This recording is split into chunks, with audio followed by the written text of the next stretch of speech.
Então, vamos lá. A raiz. A raiz, ela tem a sua principal função, tá? Funções de fixação e nutrição da planta. Para quê? Absorver água e sais minerais, que é a seiva bruta. Então, a raiz, ela absorve do solo água e sais minerais para compor a seiva bruta, ou seja, uma seiva que vai nutrir a planta, que vai levar desde a raiz até as partes verdes da folha, né? As folhas, enfim, todas as partes da planta.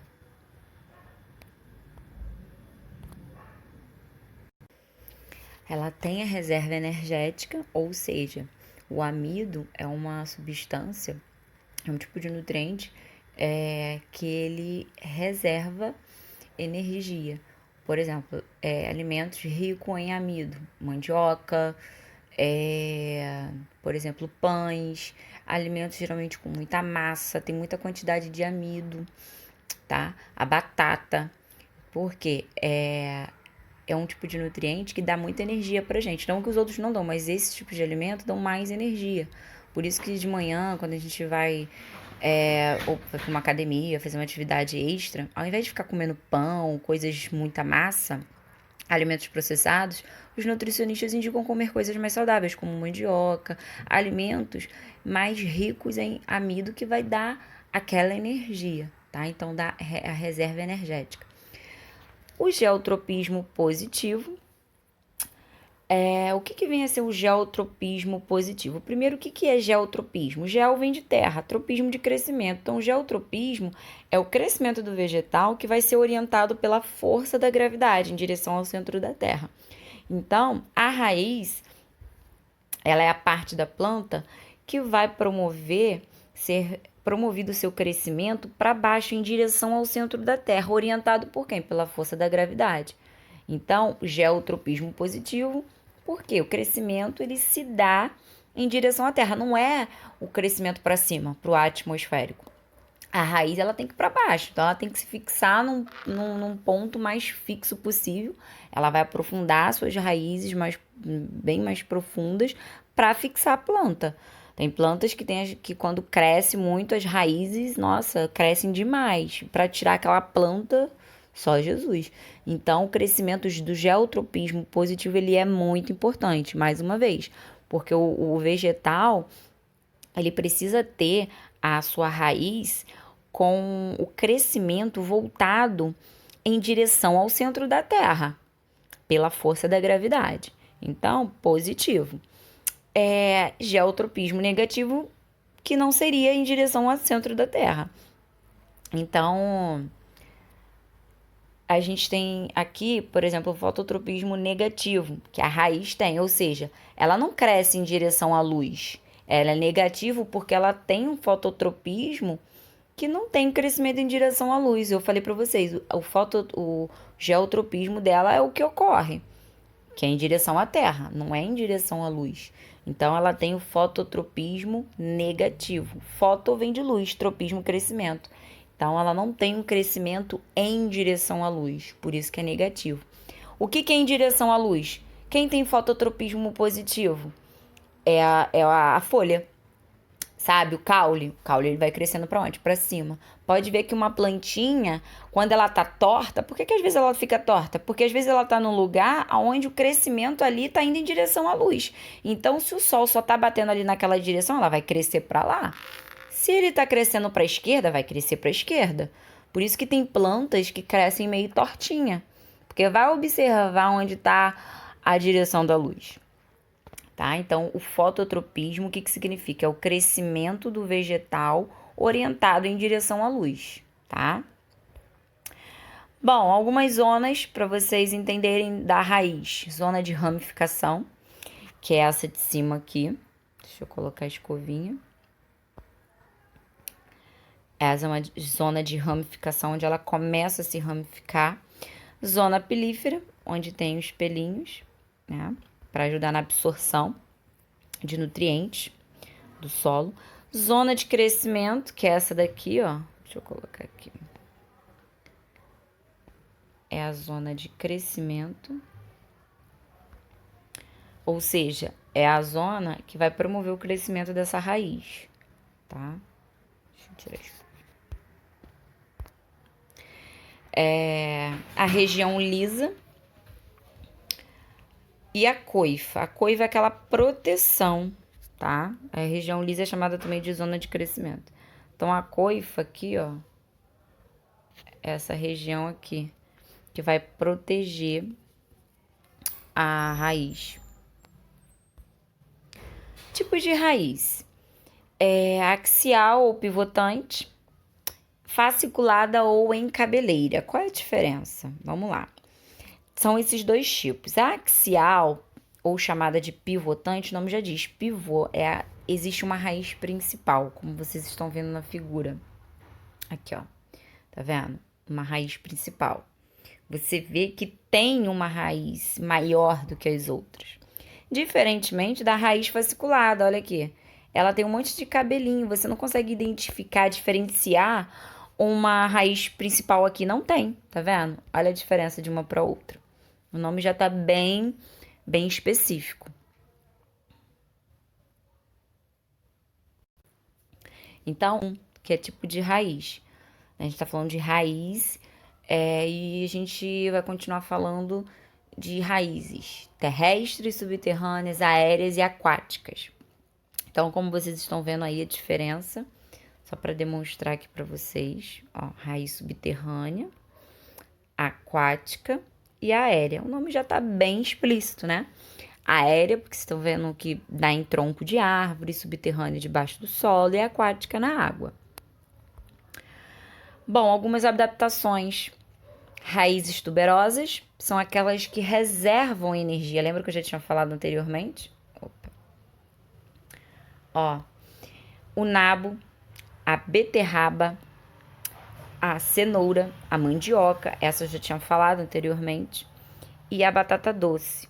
Então, são aquelas raízes que dão debaixo da terra, tem muita reserva de energia, que é um nutriente, que é claro que em excesso vai ser convertido em gordura, glicose, até porque se a gente comer pão demais, até mesmo batata doce demais, aipim demais, é convertido em açúcar. Esse amido, que é reserva de energia, é um nutriente muito bom, mas esse amido em excesso, ele vai ser transformado, ele vira açúcar no sangue. E aí fica em excesso, né, gente? Tudo em excesso faz mal. Raízes escoras, como elas servem como suporte. Como vocês estão vendo, elas têm muita força. Justamente dá em mangues, esses lugares alagadiços, né, que tem muita lama, justamente para elas se manterem firmes e poderem respirar. Raízes pneumatóforas, que são essas raízes, tá vendo que elas ficam para cima, com esses cabinhos aí para cima, tá vendo? Para auxiliar principalmente aí na respiração. Essas anteriores aqui é mais como suporte mesmo, elas se manterem fixas. Essas aqui é mais para respirar.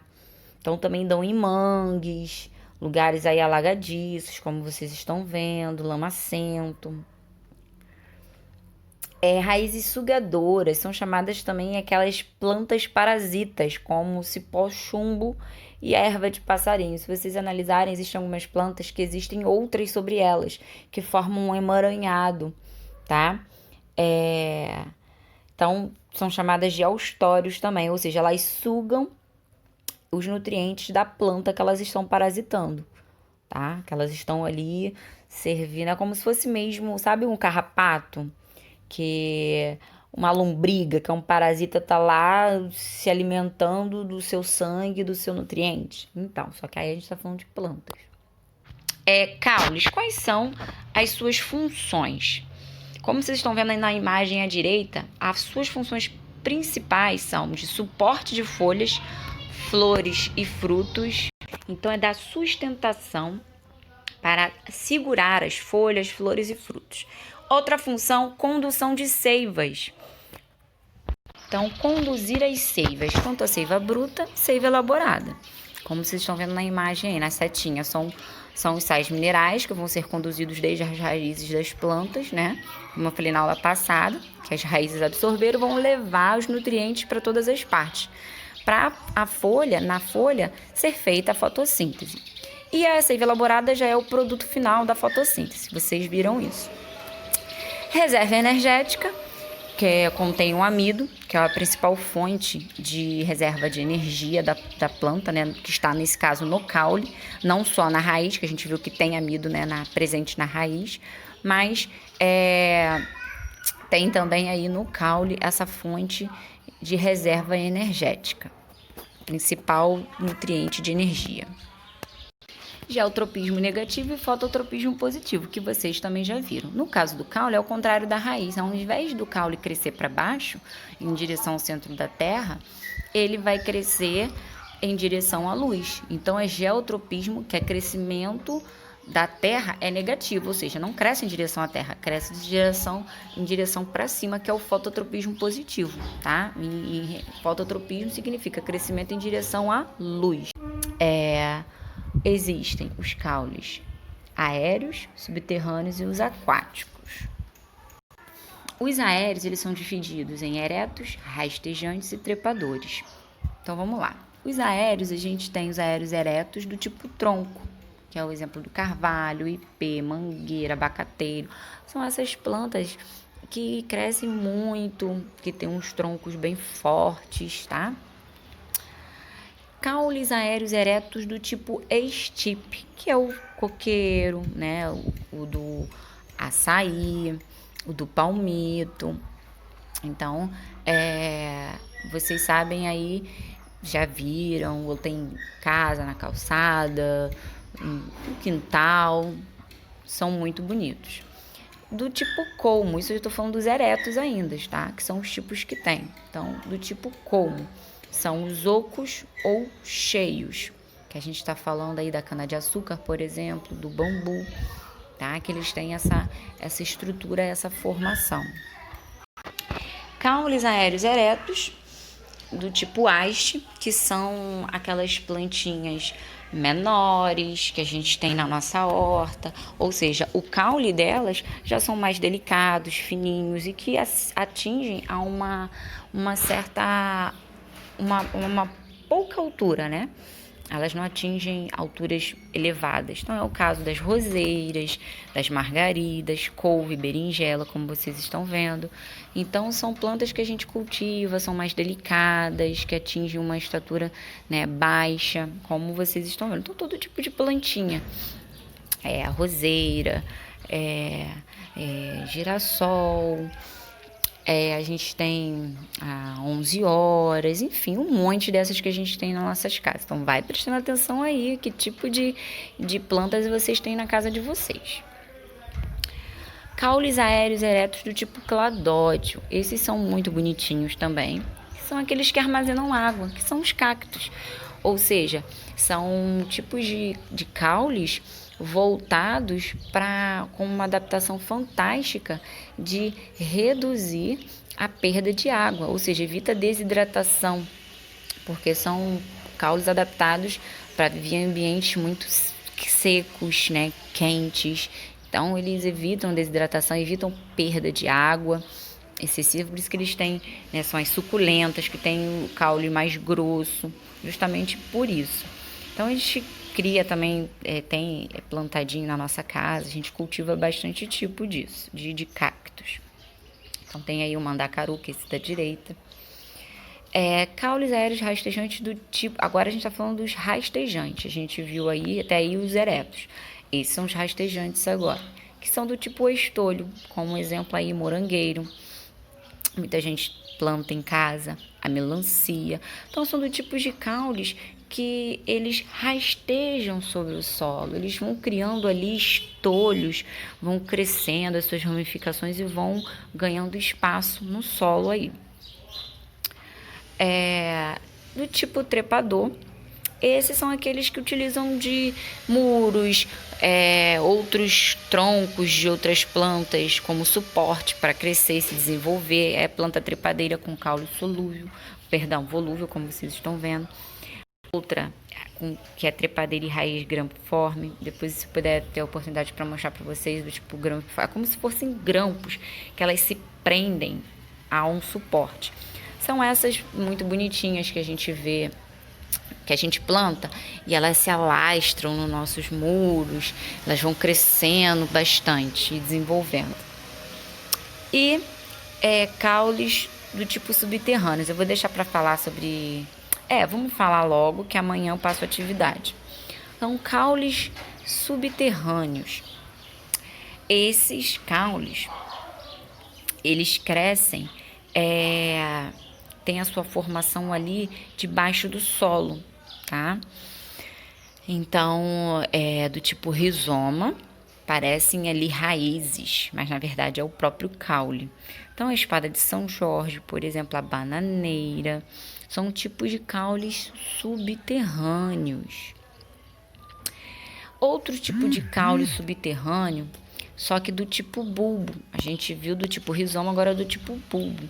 São cebola, alho, os lírios, tá vendo? Eles têm toda uma estrutura semelhante uns com os outros, tá? Porque tem a sua formação ali debaixo mesmo do solo, tá? Tubérculos, que são de reserva de energia. Lembra que eu falei das raízes? Tipo, de raízes que fazem a reserva de energia? Os caules também têm a sua reserva de energia, tá? Que é do tipo tubérculo, que é o caso aí do inhame, a batata inglesa. Lembrando que a batata doce é o tipo de raiz subterrânea, tá? E não de caule subterrâneo. Então, a batata inglesa, que é do tipo caule subterrâneo, tá ok? Não confunda. Então, a gente tem aí a dália. Então, a parte que você come da batata inglesa, ela é o tubérculo. Então, caládica, essa planta aí bonitinha. O inhame, que a gente come. Algumas pessoas comem, né? Porque outras não gostam. Então, recapitulando essa questão da reserva de energia... Porque, gente, são caules que são ricos em substâncias nutritivas, tá? Que tem muita propriedade de energia. Não é que os outros alimentos não tenham energia, só que esses vão dar mais energia, tá? E os caules aquáticos. Então, por exemplo, a Vitória régia, preste atenção, é uma planta aquática que tem um caule subterrâneo do tipo rizoma. Então, como vocês estão vendo aí, na imagem à direita, o rizoma dela lá no solo, tá na água, mas o rizoma, ele impregna, cresce ali naquele solo, daquela ambiente aquático, e em cima tem a folha, tá? Que é um tipo de caule, só que do tipo caule mais do tipo rizoma. O aguapé, a elódia, como vocês estão vendo, tá bom? E modificações do caule. Como ocorrem essas modificações do caule? São modificações em espinhos para dar proteção, evitar predadores, né? Evite com que eles sejam atacados por certas pragas, né? Enfim. Então, a gente tem caule da laranjeira, que são modificações do caule, tá, gente? Esses espinhos modificações do caule. Acúlios da roseira, que são falsos espinhos, tá? Outro tipo de modificação do caule são as gavinhas, tá? As gavinhas vão dar o suporte. O pé de maracujá, que vocês sabem quando ele se alastra, eles vão se agarrando em suporte. A videira, né? Da uva. Quais são as funções de uma folha, né? Das folhas. Então, a fotossíntese, ela é o produto principal, para se fabricar o próprio alimento da planta. Então, para a fotossíntese é necessário clorofila, que é aquele pigmento geralmente de cor verde. Produção, né? Para a produção de matéria orgânica. Glicose, amido. Então, a planta, na sua parte verde, nas suas partes verdes, ela necessita de clorofila para ajudar a captar a energia luminosa, tá? Para a produção de matéria orgânica, glicose, amido, e que vai compor aí a seiva elaborada. Então, a seiva bruta, ela vai pegar das raízes, que a gente viu isso, né? Vai tirar água, sais minerais, mais o gás carbônico. E com a energia solar, ela vai produzir açúcar, água e oxigênio. Esse açúcar, a gente fala aí de glicose, né, amido. Então, como está aí embaixo, tem essa equaçãozinha da... Deixa eu botar pra cá. É aqui, ó. Peço que vocês visualizem aqui. Vou desligar aqui.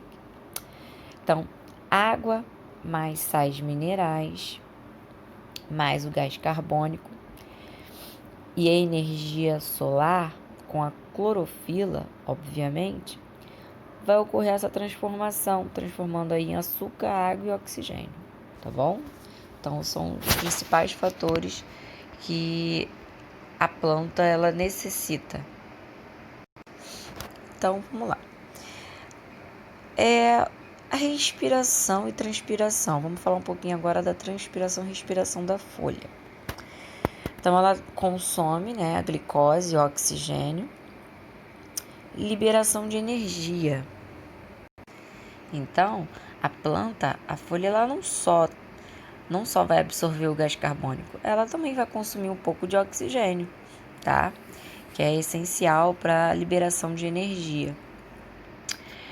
E a transpiração? A transpiração é a eliminação de vapor de água na planta, tá? Que a planta ela vai eliminar também, como a gente não sua, né? A gente vai eliminar o que é o nosso suor para o meio ambiente, os animais também. Então, a planta ela também faz o processo de transpiração. Então, através dos estômatos, que são estruturas microscópicas, quando eles abrem e fecha a planta, a folha ela vai o quê? Eliminar a água em forma de vapor.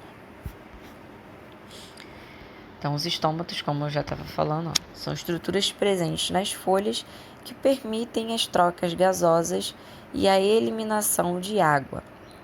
Então, por exemplo, quando uma planta está num lugar muito quente, que ela precisa se proteger contra a desidratação, os estômatos eles ficam fechados durante o dia inteirinho, para ela evitar se desidratar, porque ela vai acabar perdendo muita água. E aí ela vai abrir mais na parte da noite, tá? Justamente porque a noite é mais fresco, mais úmido, e aí ela não vai perder muita água,